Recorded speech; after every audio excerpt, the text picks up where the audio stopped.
Ito yung pabida-bida nating paminta. May dahon, may buo, may ground. Yan.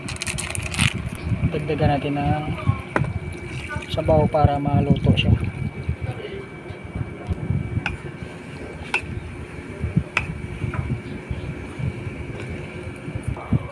Takpan natin hanggang sa lumambot. Yan. Yun oh, kulong-kulo na mga master. Tikman natin, depende sa timpla natin kung ano yung timplada nyo. Kung matabang, medyo matabang sa inyo, dagdag kayo nilang asin o di kaya tuyo. Tikman muna natin.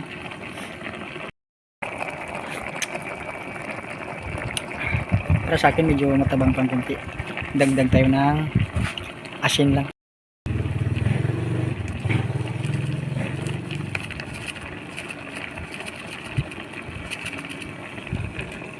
Pabida-bidang paminta. Medyo nakulangan pa ko sa asin kaya dagdag ko ng kunting suka.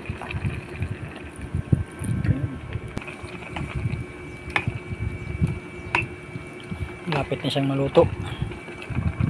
Takpan natin hanggang sa maluto natin yung dinagdag natin mga ingredients. At ito na yung mga master, tikman na natin kung ano yung lasa niya. Yun eh.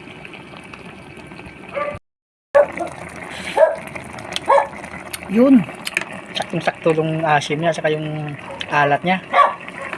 Ayos niyan. Kapakainin na naman natin si Justin B mamaya. Abangan niya kami kumain ni Justin B mga master. Let's go!